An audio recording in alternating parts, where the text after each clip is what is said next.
Olá, amigos e amigas, boa noite. Estamos aqui ao vivo pelo Facebook, mas esta programação será transmitida aí pelo YouTube Brotar da Semente. E nós vamos convidando aqui para comparecer, para trocar uma ideia conosco aqui, o Renato Nutti Júnior. Renato Nutti Júnior, que é militante aí da organização Arma da Crítica, né, uma organização comunista Arma da Crítica, e também ele é comentarista na Rádio Noroeste de Campinas. Então vamos convidar ele aqui, manda um abraço aí para Nerilza aí de Campinas.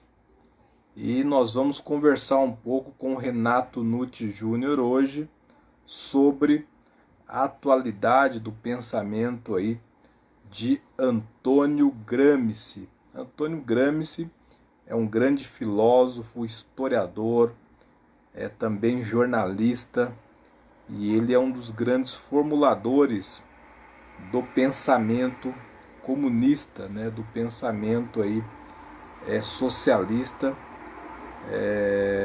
E a ideia é conversar sobre isso com o Renato Nutti Júnior, sobretudo aí sobre a atualidade desse pensamento na atual situação do Brasil. Por quê? Porque o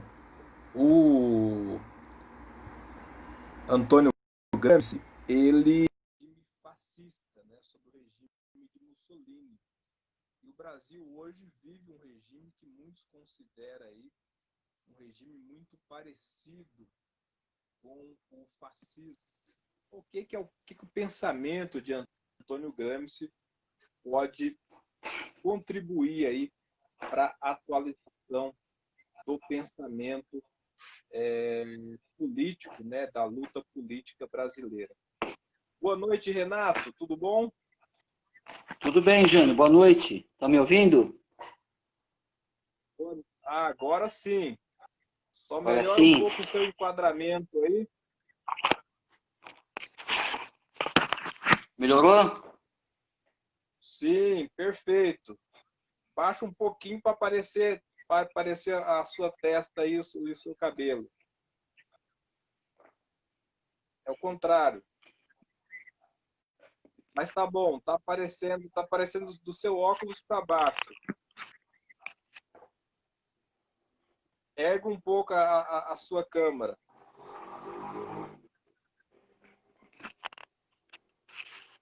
Só Agora botar um sim. apoio aqui. Perfeito. Renato,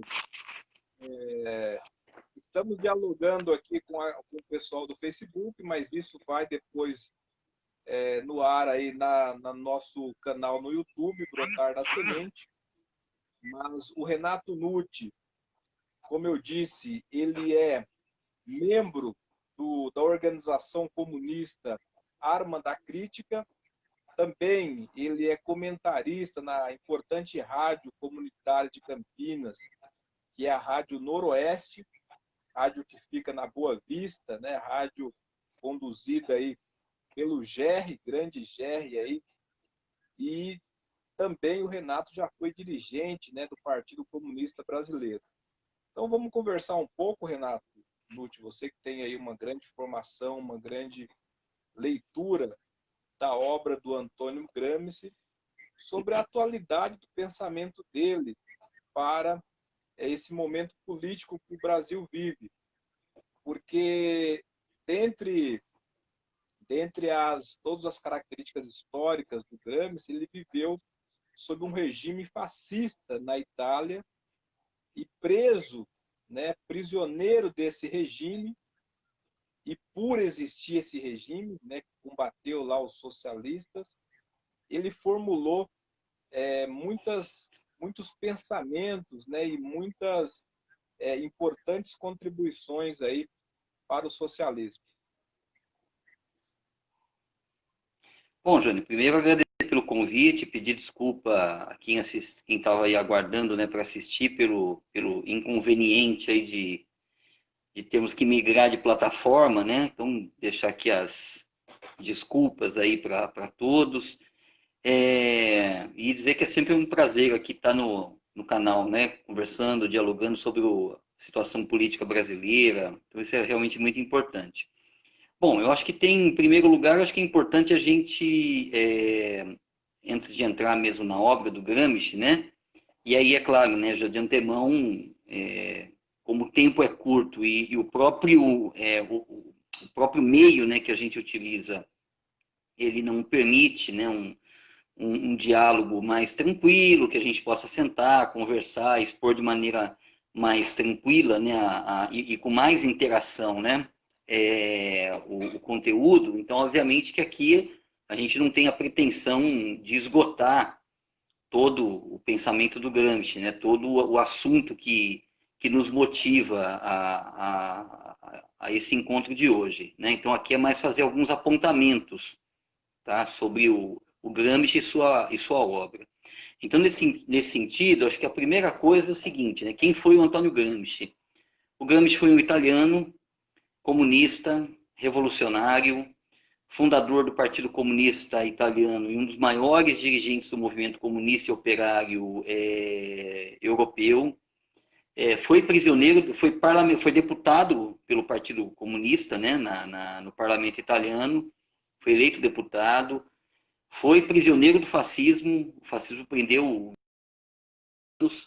e o Gramsci ele tinha uma saúde muito debilitada, né? O Gramsci desde a infância ele enfrentava graves problemas de saúde, ele foi uma criança que quase não vingou, né? Quase não sobreviveu, ele tinha uma espécie de tuberculose nos ossos, né? Então foi uma pessoa que teve muitos problemas de saúde durante a vida.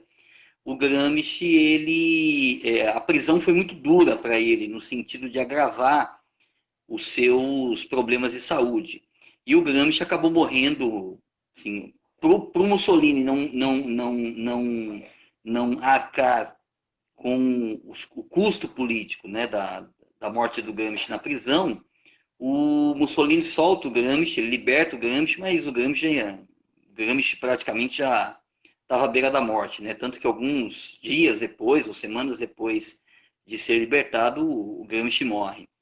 Então, esse era Antônio Gramsci, né?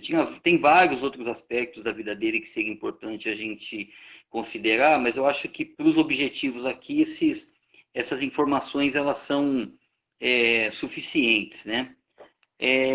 Eu acho que tem talvez um conceito, né, fundamental na obra do Gramsci, é o conceito de hegemonia.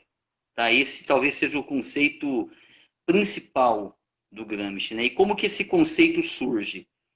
Em primeiro lugar, que a gente tem que entender um pouco o contexto em que o Gramsci produz a sua obra. E aí, quando a gente fala a obra do Gramsci, né, a gente teve outros dirigentes revolucionários, como Lenin, como Trotsky, como Stalin, como Palmiro Togliatti, que foi contemporâneo do Gramsci, né, no Partido Comunista Italiano. Enfim, nós tivemos uma série de dirigentes revolucionários do movimento operário e comunista que conseguiram, mesmo em condições difíceis, deixar uma obra teórica e política, né? Conseguiram fazer isso. O Gramsci, do ponto de vista de uma produção mesmo teórica, o Gramsci escreveu bastante para os jornais, né? Então, quando a gente fala os jornais do partido, os jornais do movimento operário, então, quando a gente fala da produção teórica do Gramsci, a gente tem que considerar aqui que a gente está falando, né, principalmente dos cadernos do cárcere, a gente está se referindo aqui a uma obra vasta, grande, complexa, importante, mas que eram muito mais apontamentos e anotações do que uma formulação teórica elaborada no sentido de consolidar, né, uma determinada análise, né, determinado uso de categorias para publicação, tá? O Gramsci, quando ele é preso, ele começa, né, ele recebe autorização da polícia política italiana, né, da polícia fascista, para ler e para escrever na prisão, por isso que chama Cartas do Cárcere. E todas esses textos, né, que ele escrevia, para sair da prisão, tinha que passar pela censura fascista, né? Então, muito do que o Gramsci produziu, o uso de certas categorias, né, de certos conceitos, ele não poderia utilizar. Então, ele muitas vezes utilizava de outros conceitos, de outras categorias, para que os seus textos pudessem sair da prisão, pudessem ser autorizados, né, pela censura fascista a sair da prisão. Então, acho que, em primeiro lugar, é importante fazer essa consideração, né? Porque o conceito de hegemonia, no Gramsci, em alguns momentos, ele aparece sob determinado aspecto e, em outro momento, sob outro aspecto.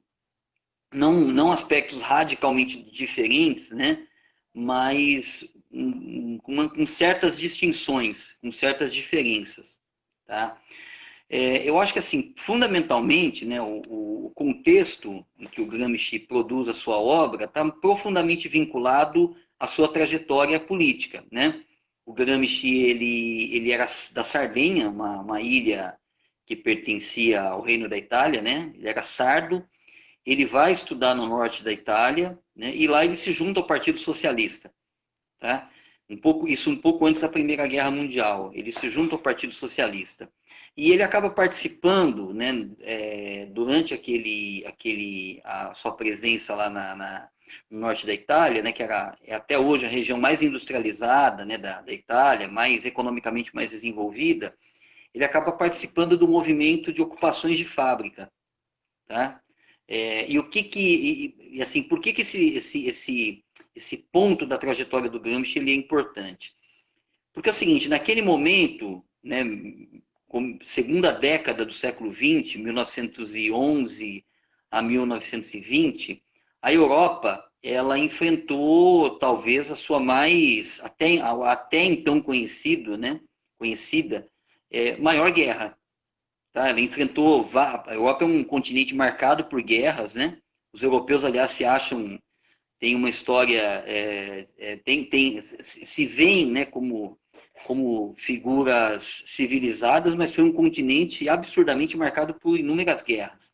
Mas a Primeira Guerra Mundial realmente foi algo assim assombroso, né? Do ponto de vista da quantidade de perdas humanas. A gente está falando em 4 anos, foram 11 a 15 milhões de pessoas mortas, né? Na guerra, sem contar a quantidade de feridos, a quantidade de mutilados, né? A quantidade de pessoas que foram jogadas à miséria por causa da guerra. E naquele cenário europeu da Primeira Guerra Mundial, você tinha um movimento operário em ascensão. E um movimento operário, vários setores do movimento operário, que vinham denunciando a possibilidade de uma nova guerra, de uma grande guerra entre as potências europeias, né? Então você tinha um movimento operário em ascensão. E quando estoura a guerra, num primeiro momento, né, parte significativa do movimento socialista, dos partidos socialistas, apoiam as suas burguesias na guerra, né, a entrarem na guerra, mas depois, com todas as consequências que a guerra traz, em termos de morte, miséria, sofrimento para a população, o que a gente tem é o início de revoltas operárias, né, de grandes revoltas populares. Então você tem a Revolução Russa acontece nesse contexto, né? Você tem duas revoluções na Alemanha, a Revolução Alemã, que primeiro acaba com a monarquia, né? Acaba com a monarquia, instaura a república, mas não é um contexto político que se estabiliza, você tem a formação de conselhos operários pela Alemanha toda, né? Você tem a revolta operária na Hungria em 1919, e você tem a revolta operária na Itália entre 1918 e 1919, né? Só que nesse contexto todo, a única revolução vitoriosa foi a Revolução Russa, tá? A Revolução Alemã, que era a revolução socialista e operária mais esperada, ela é derrotada, tá? 2 tentativas de levantes operários foram esmagados, derrotados. No primeiro deles, inclusive, a Rosa Luxemburgo é assassinada, né? Amando, inclusive, dos membros do Partido Socialista que já estavam no governo, né? Então a Revolução Alemã é derrotada, a Revolução Húngara é derrotada e a Revolução Italiana é derrotada. E após essas derrotas, o que se começa a se assistir na Europa é o aparecimento do fascismo na Itália e do nazismo na Alemanha, né? Então acho que esse contexto, talvez o Gramsci ele tente responder o seguinte: por que a Revolução Russa foi vitoriosa e por que a Revolução na Alemanha, na Itália, onde em tese você teria classes operárias mais desenvolvidas, essas revoluções foram derrotadas? Eu acho que talvez essa é a questão fundamental que o Gramsci ele tenta desenvolver. E também o seguinte, né, não só foram derrotadas, como essa derrota implicou posteriormente, né, isso quase que imediatamente, na ascensão de movimentos conservadores de massa, movimentos reacionários de massa, que foi o fascismo na Itália e o nazismo na Alemanha, como eu disse. E mesmo na Hungria, né, com o regime ditatorial do general Horthy. Então, eu acho que tem todo esse contexto, né? E aí, eu acho que assim, uma coisa que é importante aqui a gente considerar, Jânio, tem algumas leituras feitas sobre o Gramsci que praticamente colocam o Gramsci como quase como um liberal, né? Quase como um democrata liberal. E aí depois, espero aqui que na discussão a gente tenha condições de aprofundar isso. Mas assim, primeiro que o Gramsci, vamos retomar aqui, ele era um revolucionário, tá?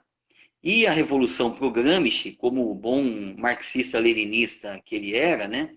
A revolução para o Gramsci é o seguinte: é a tomada do poder de Estado. É quando uma classe social se organiza e toma o poder de Estado de outra classe. Ela faz uma revolução, desarticula os aparelhos de repressão e de dominação dessa classe e toma o poder de Estado. Né? Toma o poder de Estado e, a partir desse poder de Estado, ela vai instaurar um novo regime político, jurídico, econômico, social. Então, revolução para o marxismo, né, para o marxismo-leninismo, no sentido político do termo, revolução é tomada do poder. Tá? Revolução é isso. Né? A questão, né, a partir de toda a experiência do Gramsci, que ele viveu no movimento de ocupações, né, de fábricas, né, dos conselhos operários lá em Turim, no norte da Itália, é que foi um movimento forte, né, radicalizado, mas que foi derrotado. Não foi um movimento que conseguiu avançar justamente para essa tomada do poder. Né? E aí, a partir dessa constatação, obviamente que isso não é automático. Né? Eu acho que, assim, tanto que essas elaborações do Gramsci, ele vai fazer principalmente quando ele está na prisão, está sob as prisões sob o cárcere, né? Nas condições do cárcere fascista. Em que aí o Gramsci ele vai concluir que, aqui assim, eu não estou nem entrando no debate se essas visões do Gramsci estão corretas ou não. Aqui a discussão é mais uma apresentação geral da obra, né? Então o Gramsci ele vai concluir que haveria uma espécie de diferença civilizacional, né, entre o Oriente e o Ocidente, tá? Para tentar entender o porquê que a Revolução na Rússia deu certo, foi vitoriosa, e as revoluções do Ocidente não foram vitoriosas. E aí o Gramsci ele vai chegar à constatação que as sociedades, né, orientais ou sociedades do leste são sociedades civis. A sociedade civil, né, porque o Gramsci também ele faz uma diferenciação de sociedade política e sociedade civil. A sociedade civil, para o Gramsci, ela é aquele conjunto de instituições políticas, associativas, culturais, sindicais, enfim, que existem dentro de uma sociedade. Né? Então o Gramsci vai dizer que a sociedade civil no Oriente seria uma sociedade civil gelatinosa, né? E o Estado, o poder de Estado, ele seria preponderante. Então, a estratégia ali de luta seria uma estratégia de movimento, de um assalto mais direto ao poder. Enquanto que no Ocidente, ou aqui no Oeste, né, no mundo ocidental, a sociedade civil é uma sociedade civil desenvolvida, é uma sociedade civil sólida, e o Estado ele é equilibrado, né? O Estado ele não exerceria um poder tão preponderante no sentido como existiria nos países orientais. Então a estratégia aqui da classe trabalhadora teria que ser uma estratégia que eles chamam de guerra de posição, de você ocupar posições, né, na luta contra o inimigo, porque ele vai usar até uma figura que é o seguinte, né, porque veja bem, eu disse lá atrás que revolução para o Gramsci é a tomada do poder de Estado, certo? É a tomada do poder de Estado. Revolução é isso, é tomar o poder de Estado, tá? Então, no Ocidente, o que ele vai dizer é que essa tomada, né, vamos imaginar aqui que o Estado seja uma espécie um exemplo aqui figurativo, né? O Estado seja de fortaleza, tá? Que você tem que tomar essa fortaleza. Só que essa fortaleza, ela é protegida por uma série de trincheiras, de casamatas, né? de linhas de defesa representadas pela sociedade civil. Então, para o Gramsci, o Estado, nas sociedades ocidentais, ele é protegido, né, por esse conjunto de instituições da sociedade civil. São eles que mais protegem o Estado. Em outra palavra, então, é como se na Rússia os revolucionários bastaria derrubar o rei, né, os donos do poder lá, e o seu exército e tomar o poder. Já no Ocidente nós temos a questão do poder dividido entre associações, entre classes empresariais, sindicatos, questões culturais aí. Então a tomada teria que ser muito mais complexa, seria isso? Sim, seria isso, mais ou menos isso. Quer dizer, os mecanismos, né, de dominação da burguesia no Ocidente, eles estariam, de acordo com o Gramsci, mais baseados no consentimento do que na coerção. Tá? Então, o Estado, né, essa fortaleza chamada Estado, ela disporia de um conjunto de, como eu disse, né, de trincheiras, casamatas, linhas de defesa, que seriam a sociedade civil. Tá? Então, para você justamente tomar esse poder de Estado, você teria que ir conquistando... Como? Teria que conquistar várias trincheiras, então, né? Você teria que ir conquistando essas posições, né, na sociedade civil para enfraquecer justamente esse poder de Estado, para enfraquecer essas linhas de defesa do Estado, para aí você fazer o assalto final, né? O assalto final. Então, a grosso modo é isso. E aí, nesse sentido, é que o papel da hegemonia para o Gramsci ele é central, tá? Primeiro, assim, vamos entender aqui. A palavra hegemonia, ela é uma palavra grega, hegemônia, né? Porque, assim, os gregos, eles não tinham um Estado unificado. Os gregos eram cidades-estados. Só que nas situações de guerra contra outros povos, essas cidades-estados se juntavam. E uma dessas cidades-estados era escolhida para comandar a guerra, tá? Para dirigir as outras cidades, né? Na guerra de defesa ou de ataque. Contra os persas, né? Contra os persas. Contra outros povos, né? Sim, você tem a guerra de Troia.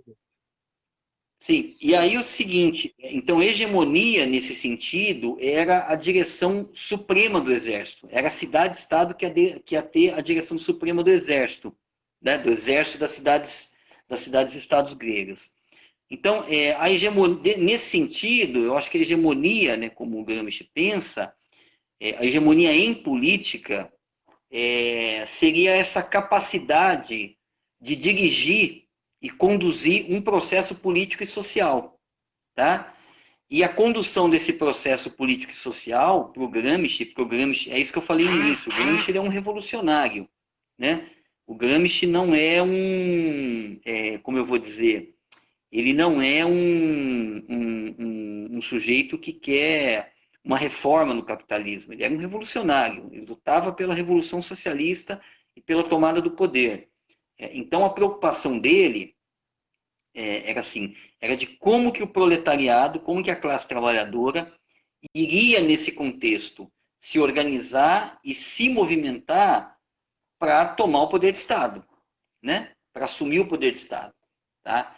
Então a preocupação dele é essa. E nesse sentido que aí tem um outro conceito que de certa maneira deriva, né, do conceito de hegemonia, que é o conceito de bloco histórico, que seria um conjunto de forças políticas, forças político-sociais, né, que atuariam dentro de uma linha estratégica, né, mas atuariam conjuntamente dentro de uma linha estratégica, mas sob a hegemonia de uma, nesse sentido, né, de você dar a direção política, mas sob a hegemonia de uma classe social. Né? Não sei se eu me fiz entender. Assim. Então, se a gente quer atingir no caso da classe social no Brasil, nós teríamos aí a burguesia e os trabalhadores, por exemplo. Então, a hegemonia atual é a hegemonia da classe burguesa, como já foi sim, da classe antes da burguesia, tinha a classe feudal, podemos dizer assim. Então, hoje, a classe trabalhadora, para buscar a sua hegemonia, ou seja, para ela ser maioria aí, no poder, ela teria que disputar essa hegemonia em várias frentes de batalha, digamos assim. sim, Que seria sim. E aí, no caso do Gramsci, ele trabalha com a ideia de armas, né? Mas ele trabalha com a ideia de ideias, né? Então, ele tem uma frase que é atribuída a ele, que em vez de tomar os quartéis, tomem as escolas, né? Tomem as mentes, as ideias, a consciência. não sei se essa frase é dele, né? Que é aquela coisa, reza a lenda que ele disse isso, né? É Mas o que eu, atribuída a mas o que eu ele. acho assim, Mas veja bem, ó, eu acho que aí só um cuidado que a gente tem que ter, né? Como eu disse, por que eu fiz questão de dizer que o Gramsci ele era um revolucionário, né, um comunista? Porque a impressão que eu tenho, e aí porque assim, nenhuma leitura, né, ela é absolutamente neutra, né? Quer dizer, a leitura de um momento histórico, de um autor, ela é uma leitura também que segue certas influências, né? Então eu acho que assim, prepondera uma certa leitura do Gramsci, inclusive para justificar certas adesões, né, a uma estratégia política, de que o Gramsci seria o Gramsci é transformado quase num reformista, né? No sentido de que ele defenderia um processo de transformação social, nessa ideia da guerra de posição, de você ir ocupando casamatas, trincheiras, linhas de defesa, né, do Estado, que protegem o Estado, em que o Gramsci ele vira quase que um defensor de um acúmulo de forças paulatino, né, muito lento, quase numa linha, assim, se estabelece nele quase que uma linearidade, né? Assim, então a luta de um começa aqui, etapismo. de um etapismo. Então primeiro a gente tem que conquistar vamos conquistar as associações de moradores, os sindicatos, vamos mudar a cabeça das pessoas para depois a gente tomar o poder. Né? Então eu acho que tem muito essa visão que é uma tentativa de criar um Gramsci que eu acho que não existe, né? Não existe. Renato, E por mas quê? Primeiro, ainda que exista essa ideia, e o Gramsci, até outro dia, ele era muito pouco citado pelos partidos ditos de esquerda no Brasil, ele é talvez o menos citado, talvez ele seja o teórico, mas ele como nome menos citado, mas nos últimos tempos aí, o Gramsci, ele retoma essa questão revolucionária, porque o Gramsci é o grande combatido hoje pela direita, né? Então a direita, Aí deixa eu para só, eu acho que assim, dizer, né, para só para, dizer que eu o vou entrar nesse partido debate. estava, o Partido dos Trabalhadores estava querendo a tomada do poder e querendo instaurar o comunismo brasileiro, eles dizem, olha, o PT está cumprindo o processo que o Gramsci estabeleceu, né, nas palavras deles, de tomada cultural, hegemonia cultural, e aí por isso o ataque Isso. aos artistas, por isso eles dizem que quem não é bolsonarista hoje, veja, quem não é, eu assisti um vídeo outro dia, o cara dizia o seguinte, quem não é bolsonarista hoje é comunista. Então, eles usam o conceito do Gramsci para delegar o comunista futuro, né? Para citar também Markovski, né? Comunistas futuros. Então, eles dizem, se você não é Bolsonaro, se você não é fascista, você já é um comunista. Quer dizer, eles criaram a tese do comunista futuro. Então, olha só, eu acho que aí tem duas coisas, né? Eu acho que assim, primeiro que é isso que eu falei, primeiro assim, a obra do Gramsci não é uma obra que ele pôde escrever, vamos dizer assim, com uma relativa, né? Relativa tranquilidade, em que ele pôde ter uma pausa na luta política, ou mesmo no calor da luta política, sentar, elaborar, que foi muito o que o Lenin fez, né? O Lenin escreveu o Estado e a Revolução escondido na Finlândia, porque ele escreveu a obra, acho que em 2 meses, ele estava escondido na Finlândia, tá? Para não ser preso pelo regime do Kerensky, né? Pelo regime burguês de Kerensky. E no calor da batalha, o Lenin produziu o Estado da Revolução, que é uma obra extraordinária, né? Então, assim, o Gramsci ele não tem isso, né, na obra dele. Você tem os cadernos do cárcere, em que ele vai fazendo aproximações em torno dos conceitos e das categorias, né, que ele vai aplicando, inclusive esse de hegemonia, tá? Porque, por exemplo, tem outras passagens do Gramsci em que a ideia em que essa divisão de sociedade civil e sociedade política, né, ele vai dizer que ela é mais ou menos, ela não é uma separação tão radical e que justamente a hegemonia, tá, como essa capacidade de conduzir o processo, a hegemonia ela é uma síntese de coerção e de consenso, né? Então, se em um momento ele diz que a hegemonia é consenso, é dominação pelo consenso, em outro momento ele vai fazer uma outra aproximação de que a hegemonia, sim, ela é consenso, mas ela é coerção também. Ou seja, tem o elemento do uso da força física, do recurso à força física. Então, eu acho que aí tem duas coisas. Assim, primeiro que o movimento socialista, desde as suas origens, né, passando pelo movimento comunista, ele nunca negou o papel da luta cultural, né, do momento cultural, do momento da formação da consciência, da politização, da construção da consciência da classe, né? Ele nunca negou isso. O que me parece é que, assim, existe, né, uma certa apropriação do Gramsci, né, no conceito dele de hegemonia, que me parece uma apropriação meio indevida, porque ela é utilizada nessa ideia do Gramsci, de que a gente tem que ir conquistando posições da sociedade civil para depois fazer o assalto ao Estado. Me parece que essa compreensão, né, que se tem do Gramsci é para justificar uma estratégia de luta parlamentar, né, de luta quase que seria por uma transformação cultural da sociedade, e que ela seria linear, né? Ela teria alguns avanços, teria alguns recuos, né?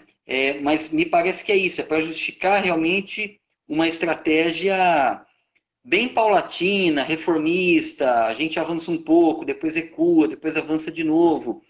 Quando, na verdade, o que a dialética ensina é que esse processo linear de desenvolvimento, ele não existe, né? tanto na história social, na história humana, como na história natural, tá? Você tem processos que são de rompimentos radicais com o passado, de desenvolvimentos abruptos, né? De situações em que há uma transformação dos seres, ou sociais ou biológicos. Né? Então, não é um processo evolutivo, paulatino, que a gente vai acumulando devagarzinho, né? Até a gente chegar num dia em que as pessoas estarão convencidas de que o socialismo é a saída. Não, esse processo, uma crise política e social, e isso o Marx já tinha dito, ela pode levar ao aceleramento do processo de formação da consciência da classe, né? De desvelamento, tá? Dos mecanismos de exploração e de dominação. Então, o processo ele não é paulatino.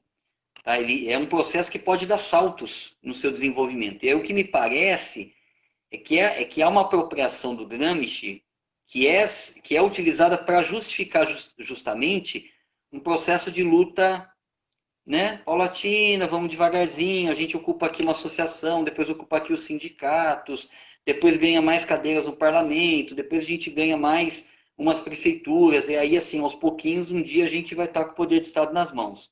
Então, acho que o Gramsci, a meu ver, ele não defende isso, tá? Ele não defende, né? Porque ele era um comunista, um revolucionário que tinha a ideia da tomada do poder.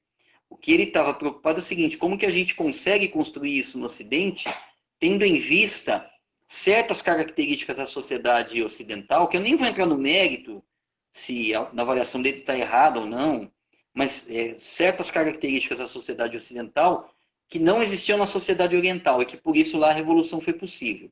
Então essa é uma questão. E aí que entra uma questão interessante, porque os setores mais raivosos da direita, né? Os setores de extrema direita, eles vieram com essa ideia, né? Assim, a partir justamente talvez dessa leitura que um setor da esquerda fez do Gramsci, eles se apropriaram dessa leitura para criar a ideia do marxismo cultural. Isso surge na década de 80. Eu não vou me lembrar aqui exatamente surge com um oficial do Exército, né? Que eles faziam a seguinte, do Exército Brasileiro, um general, eu não me lembro agora realmente o nome dele, vou ficar devendo, mas eles começaram a desenvolver a seguinte ideia: os comunistas, né, foram derrotados nas suas tentativas de revolução armada, né, de tomada violenta do poder. Então, o que eles fizeram? O que eles passam a fazer? Eles passam a tentar ganhar as pessoas para a sua posição a partir justamente do domínio da cultura, que é o tal do marxismo cultural, né? Quer dizer, os comunistas seriam fracos, né? Estariam muito fracos para conseguir tomar o poder pela violência, então eles vão tomando o poder pela transformação das consciências. E nisso daí cabe tudo, né?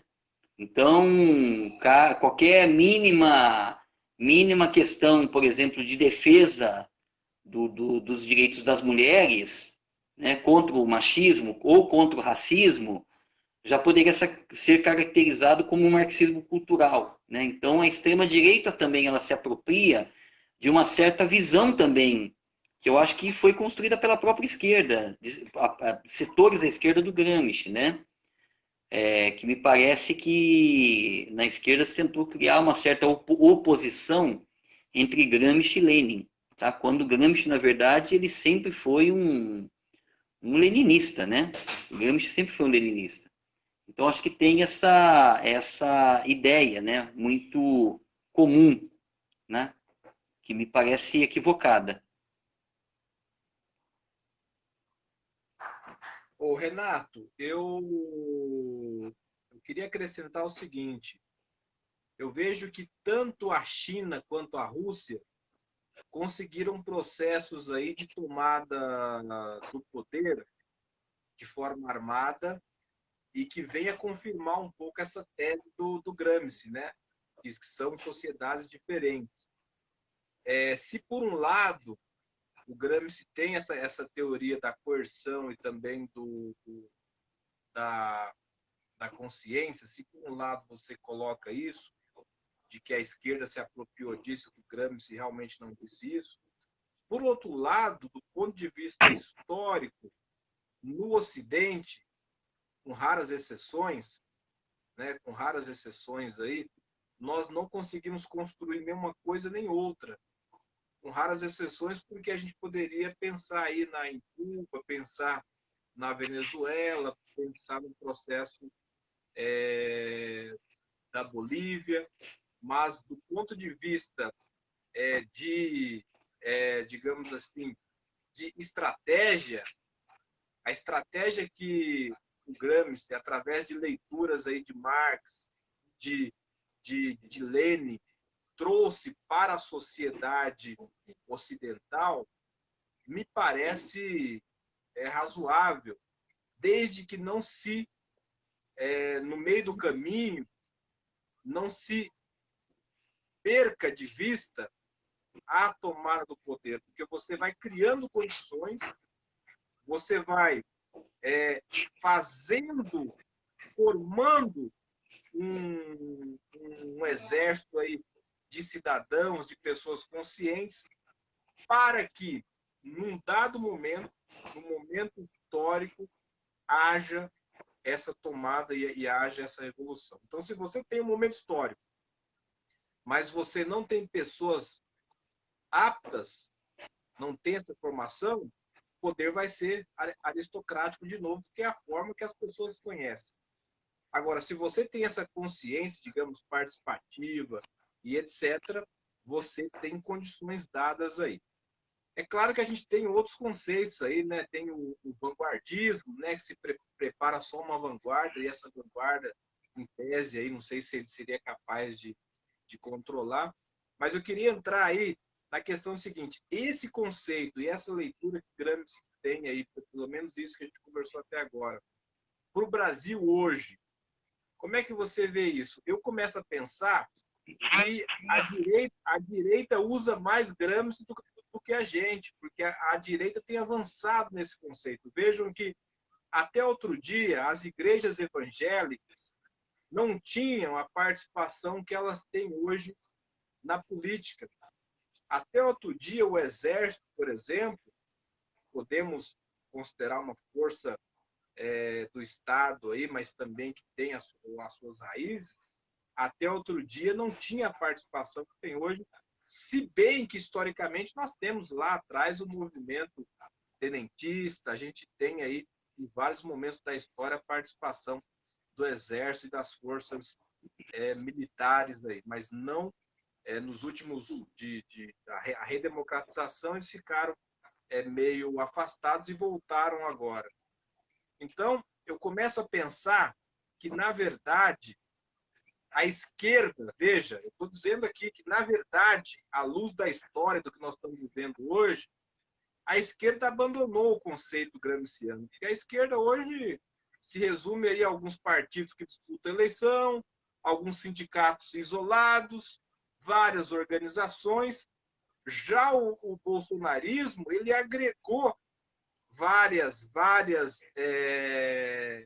entidades, correntes de pensamento, mesmo que pensam diferente, e formou aí um fascismo. Então, como é que você, que conhece Gramsci, conhece a teoria de Gramsci muito mais do que eu, como é que você vê essa teoria do Gramsci para o Brasil de hoje, né? O Brasil que saiu aí das eleições municipais, um centrão dominando, o centrão que domina o Brasil desde a época do Império, e já aí com quatro forças aí, digamos, se preparando para a disputa eleitoral de 2022. Então, Jânio, olha só, eu acho que é importante até fazer uma comparação, né? Quando surge o movimento comunista,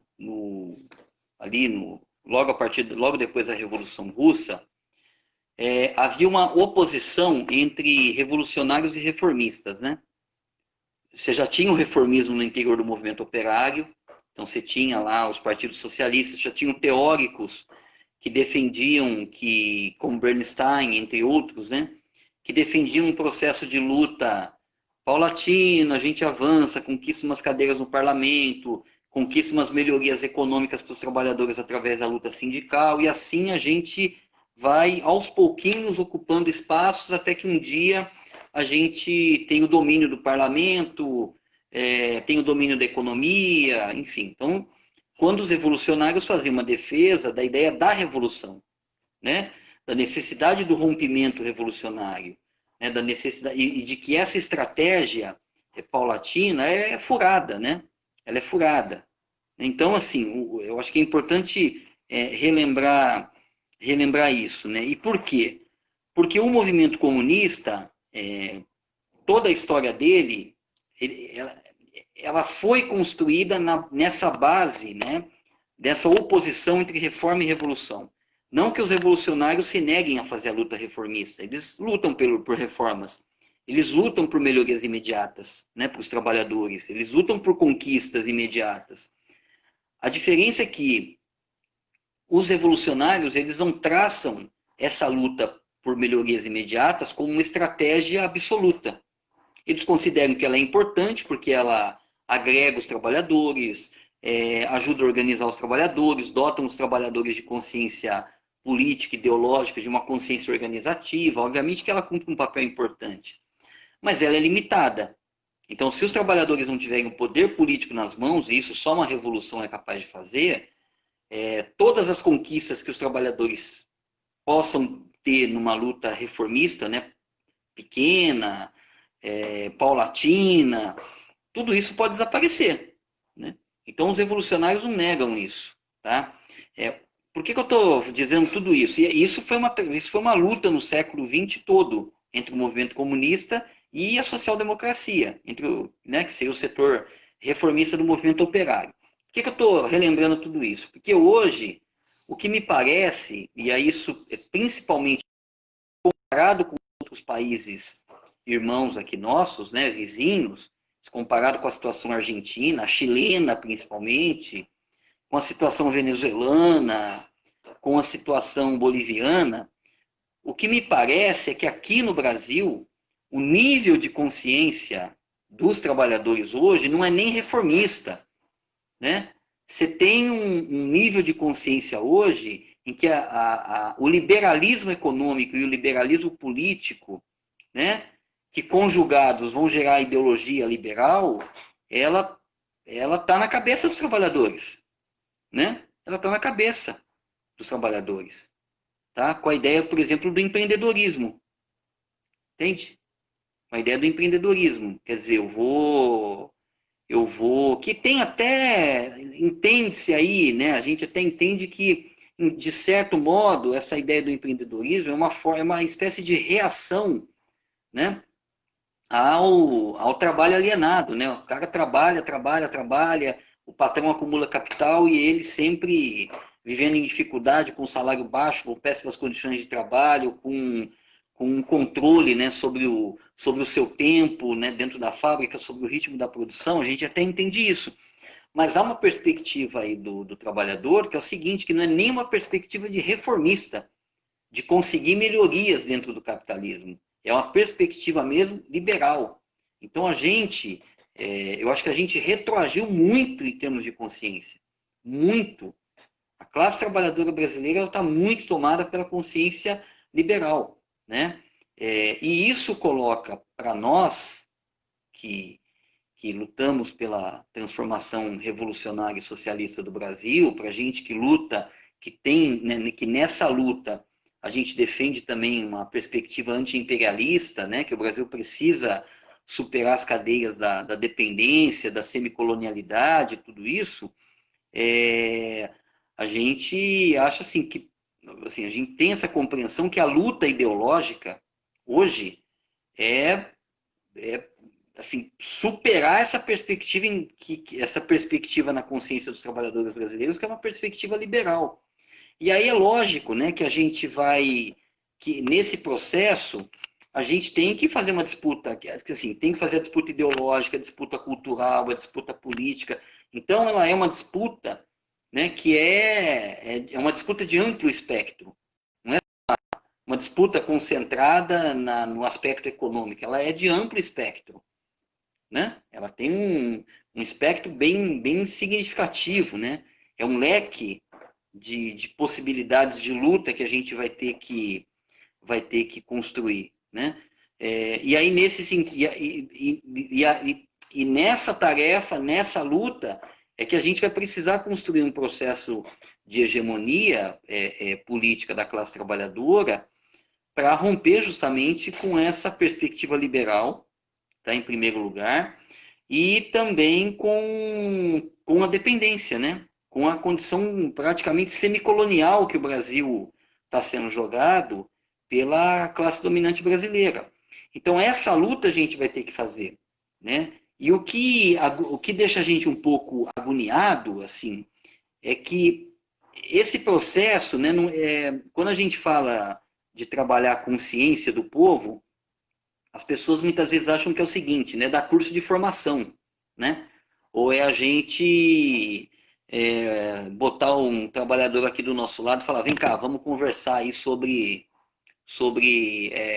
socialismo. Não é isso, né? A massa trabalhadora, os trabalhadores, eles aprendem, né? Eles formam a sua consciência na luta.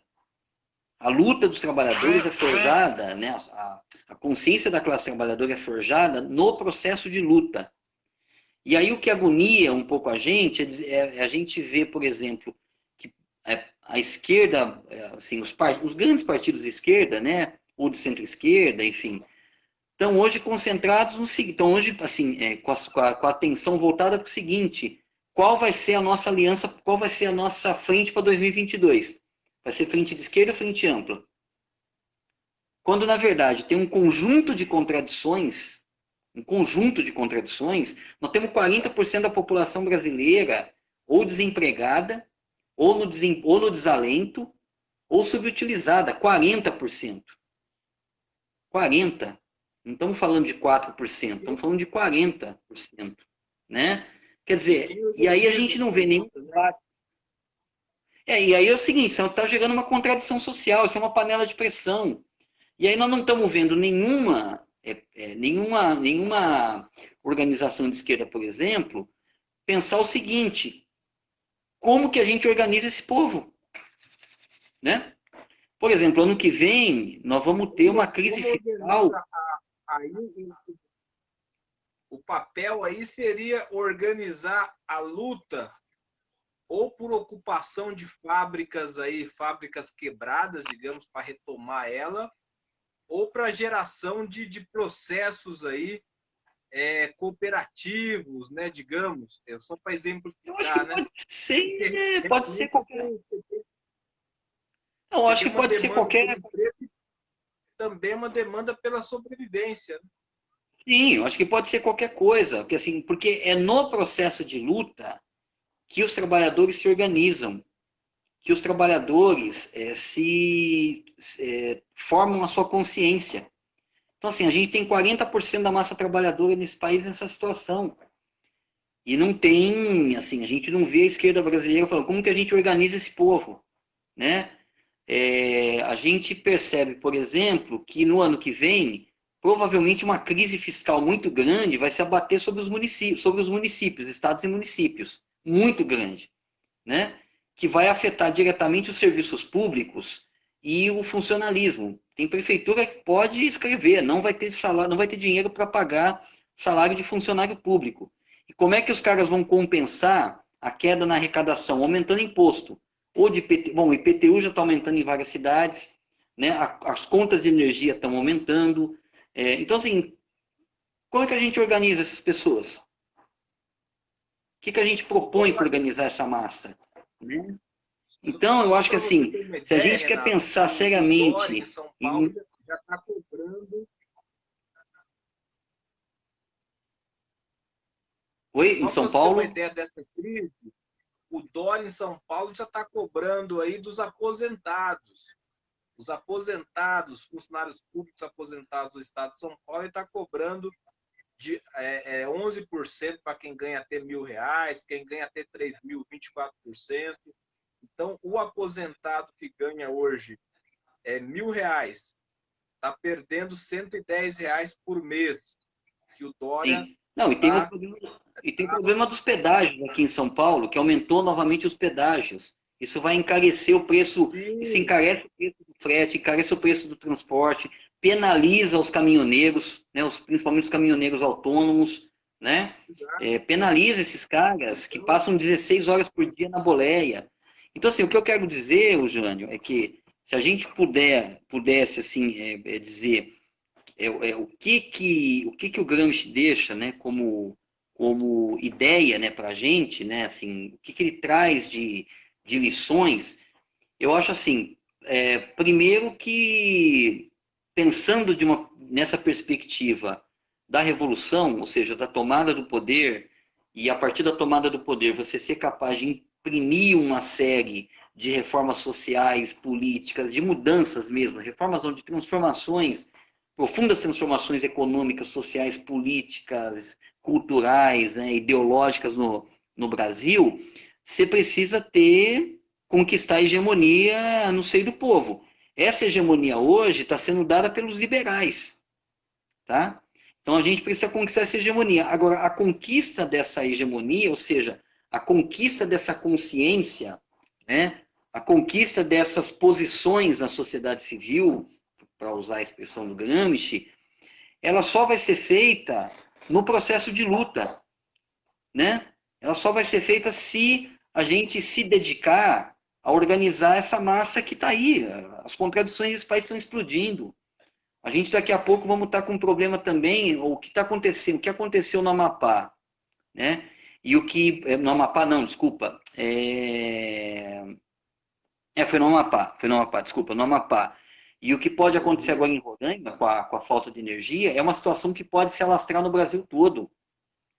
Entende? Então, assim, a gente está perdendo a segurança energética, a segurança alimentar, né? Nós estamos exportando, o país que mais exporta óleo de soja no mundo, está importando soja, né? Para poder produzir óleo de cozinha que está quase R$ 10 um vidro com litro, certo? 8, R$ 9.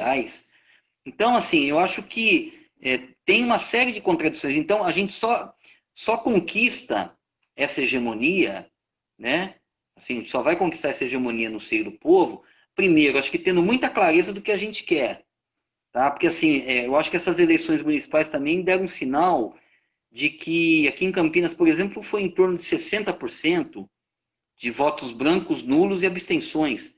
Então, assim, em primeiro lugar, eu acho que temos que resgatar a ideia e apresentar realmente um projeto de transformações profundas no Brasil e que, assim, rejeitem esse sistema político. Esse sistema político está apodrecido. Então, acho que ter muito claro isso, das transformações que a gente quer. E a partir das transformações que a gente quer, é a gente começar a organizar o povo, né, para a luta. É isso. Ainda que sejam lutas pequenas, parciais, mas esse negócio vai explodir, né? A situação brasileira, ela pode explodir, né? Numa crise social, numa situação de rebelião social muito grande. Nós estamos vivendo esse cenário, com 40% da população desempregada, no desalento, subutilizada, né? A gente podemos estar caminhando para esse cenário. Então, se a gente não tiver... E aí nós vamos ter que disputar a hegemonia. E a hegemonia a gente só disputa se tiver esse povo organizado. E com a gente apontando claramente o projeto que a gente quer, né? Então, eu acho que essa questão ela é fundamental, né? Quer dizer, o processo de disputa da consciência ele se dá na luta, né? No processo de luta. Eu acho que isso que para mim é o que o Gramsci mais traz como contribuição, né? Para essa situação política que o Brasil vem vivendo hoje, né? Porque se a gente esperar até 2022 e ficar na discussão até lá, se não vamos formar uma frente ampla, ou uma frente de esquerda, ou uma frente popular, se o candidato a presidente vai ser o Ciro, vai ser o Lula, vai ser o Flávio Dino, vai ser o Jacques Wagner, né? Meu, é o caminho, nós estamos conduzindo a esquerda por um caminho da catástrofe, ainda maior. Ainda maior. Eu concordo com você, eu concordo com você na seguinte, mas na seguinte compreensão. O voto e a eleição, ela é uma consequência. E ela deve ser consequência do quê? Da consciência. E você está me dizendo que a consciência se constrói na luta. Isso significa que se eu lutar agora, se a sociedade lutar, ela já alcança transformações, algumas imediatas, uma luta por emprego, uma cooperativa, não sei se economia solidária entraria nesse conceito, mas inovações nesse sentido traria já uma resposta e, digamos que, enfrentaria o fascismo aí, neoliberal, porque às vezes nem liberal tem coisas aí que nem liberal. O trabalhador rejeitar o seu próprio sindicato, que luta para muitos que lutam só para aumentar o seu salário, nem luta por revolução nem nada. Quer dizer, isso não é nem liberal, isso sei lá, é idiotice mesmo, é o trabalhador enfiar a faca em si mesmo, digamos assim, para usar uma palavra mais fácil de entender aí.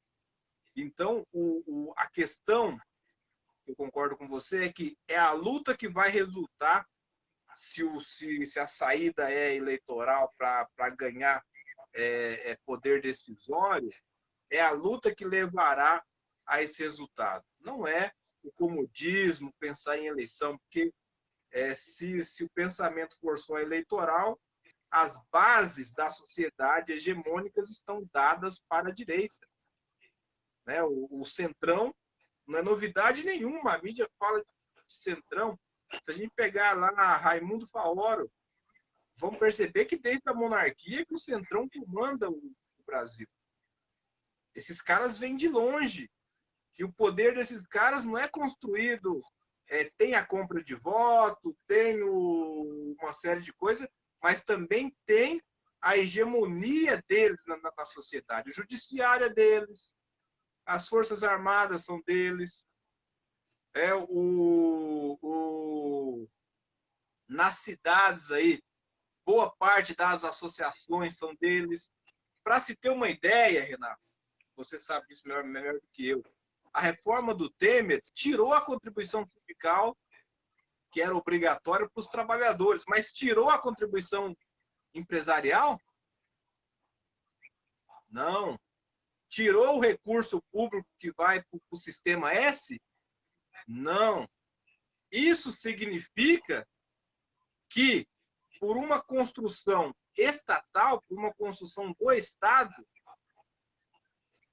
a classe empresarial está cada vez mais fortalecida, cada vez mais organizada, ela tem dinheiro, tem recursos para se organizar. Enquanto a classe sindical está cada vez com menos recursos para organizar greves, organizar movimentos, além de uma certa discussão que a gente pode fazer sobre a questão sindical. Então, concordo com você nesse aspecto, agradeço aí o seu tempo e vamos marcar uma outra. Queria continuar essa prosa sobre Gramsci. Gramsci tem outros conceitos aí.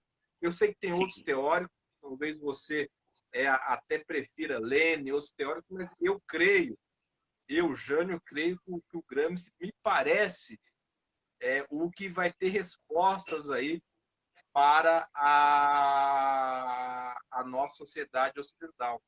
Porque nós não vamos construir o poder aqui como na China, nem como na Rússia.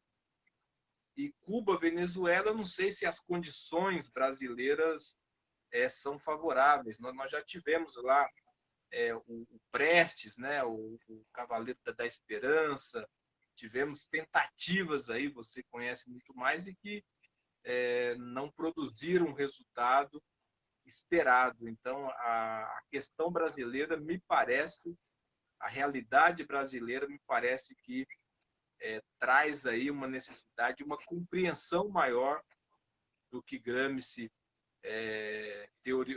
teorizou e a sua utilização na prática. Mas aí, Jânio, eu entendo, você está falando, mas eu acho que é importante aqui resgatar que é o seguinte, o Gramsci ele não era, ele nunca deixou de ser um leninista, né? Quer dizer, e o Lenin, ele era uma figura que defendia, né, a questão da tomada do poder, né, da transformação revolucionária da sociedade a partir da tomada do poder. O Gramsci nunca negou. O que o Gramsci pensava é o seguinte, como que a gente faz isso, né? Isso, e aqui nem estou entrando no mérito, porque eu acho que existem alguns questionamentos, né, se as chamadas sociedades orientais eram tão diferentes, né, assim, tão exacerbadamente diferentes das sociedades ocidentais, como o Gramsci imaginava. Aí, assim, é claro que a disputa, né, pela consciência, ou seja, essa conquista, porque eu acho que quando a gente fala em conquista da sociedade civil, e sociedade civil sendo entendida pelo Gramsci como conjunto de instituições, né, de associações, de entidades de classe, de entidades culturais, eu acho que a gente deveria pensar de um ponto de vista um pouco mais amplo, no sentido do seguinte, de que a gente precisa conquistar posições na sociedade, né, posições na sociedade, para a gente poder fazer o assalto ao poder. Mas a conquista de posições na sociedade, eu acho que, e aí que eu acho que é a questão fundamental, é que essa conquista de posições na sociedade, ela se faz num processo de luta, né? É na luta dos trabalhadores organizados no sindicato, ou em comissões de fábrica, ou em grupos clandestinos, né? Que você organiza a classe e dota essa classe de consciência política, organizativa, ideológica. É no processo de luta por escola pública de qualidade que você começa a reunir pais e mães para pensar um outro projeto de escola, né, de sociedade, entende? É na discussão, por exemplo, de lutas contra o desmonte do Estado Nacional que você começa a discutir a questão do nacionalismo, de um nacionalismo popular, né? de um projeto nacional popular. Então, eu acho que, assim, na minha opinião, eu não estou em desacordo com a ideia de conquistar a sociedade civil. A questão é que essa sociedade civil ela se conquista a partir da luta. E o que me parece é que a esquerda, as grandes organizações, os grandes partidos de esquerda no Brasil, eles têm feito uma opção clara de achar que o processo de conquista dessa sociedade civil ele tem que estar voltado praticamente para a conquista o resultado dessa conquista da sociedade civil é medido pela conquista de cadeiras no parlamento. A gente cresceu, a gente diminuiu, quantos votos tivemos, e que isso resulta aí nessa situação bizarra que a gente tem visto, de um monte de contradição social explodindo no Brasil, e o conjunto da esquerda discutindo o seguinte, quem vai ser o nosso candidato em 2022? Porque pelo andar da carruagem, a gente nem sabe se tem eleição em 2022. A gente nem sabe do nível, né, de desagregação política e social que pode estar atingindo o país até lá. Né? Então, eu acho que são essas questões que a gente precisa pensar. E a gente precisa também, Jânio, fugir fugir, né, dessa ideologia liberal que parece que contaminou a esquerda brasileira, né? Assim, a gente tem medo da polarização. A polarização, na minha opinião, ela é ótima, né? A gente tem que criar mesmo a polarização, porque todo o esforço da burguesia brasileira e dos seus intelectuais é de fazer a luta, né? Eu vi hoje uma discussão que eu estava tendo num grupo hoje muito interessante, né? De uma pichação que a pessoa se reivindicava ultracentrista. Ele era anticomunista, antifascista, então ele queria o ultracentrismo. Parece uma piada, mas o que a burguesia brasileira mais quer, e os seus intelectuais, é que a disputa política gira em torno do centro do espectro. no limite com uma centro-esquerda e com uma centro-direita, que fica aquela disputa insípida, sabe? Que não transforma em nada a sociedade, né? Então, e aí eu acho que a gente tem que justamente fazer a disputa política se polarizar, né? Só que, porque assim, o que a gente tem visto hoje não é polarização, é o domínio realmente das ideias liberais, seja sob a forma fascista, o proto-fascista do Bolsonaro, ou seja sob uma forma, entre aspas, civilizada, do DEM, do PSDB, do Novo, que não são negacionistas, que acham realmente que a Terra não é plana, a Terra é redonda, que não são antivacina, eles defendem que as pessoas têm que se vacinar, mas que são tão liberais quanto os outros. Então, assim, o que os trabalhadores precisam, e eu acho que a esquerda brasileira precisa, é não ter medo da polarização. A gente precisa criar essa polarização. Até porque é a partir da polarização que a gente vai construir um projeto alternativo, né, de transformações efetivas na sociedade brasileira. Né? Eu acho que esse que é a nossa tarefa principal. E essa polarização passa por dizer claramente o que a gente quer. Né? Nós queremos expropriar os bancos, estatizar o sistema bancário, fazer reforma agrária, estatizar as terras, retomar o controle, né, de todas as empresas estatais privatizadas, revogar a reforma trabalhista, revogar a reforma da Previdência, retomar o controle do Banco Central, romper com os mecanismos de dependência e de semicolonialidade que a gente está sendo submetidos, né? E ter como foco o seguinte: acabar com a exploração no Brasil do homem pelo homem, que passa, num primeiro momento, por reduzir as desigualdades. Então, acho que é isso, né? A gente tem que resgatar esse projeto, né? E conquistando o povo para esse projeto, mas por uma conquista que só vai ser feita no processo de luta. Então, acho que nós não temos muita opção, não temos muito caminho, não. Se a gente esperar até 2022 para definir quem vai ser o nosso candidato e achar que a parada vai ser decidida lá, primeiro que a gente nem sabe se vai ter Brasil em 2022, do jeito que está a crise. Segundo que a gente nem sabe se vai ter eleição. E terceiro que se tiver o Brasil até lá e tiver eleição, uma estratégia dessa, né, em que a gente tenta fazer o centro a disputa política girar em torno do centro do espectro, nós vamos perder. Nós vamos perder essa disputa. Então, ou a gente começa a partir do ano que vem organizar a massa para a luta, ou então nós estamos no caminho da catástrofe. Sendo bem otimista, tá? No caminho da catástrofe. Nesse embate de baixa intensidade, a vitória é deles. Nós temos que fazer um embate aí de alta intensidade.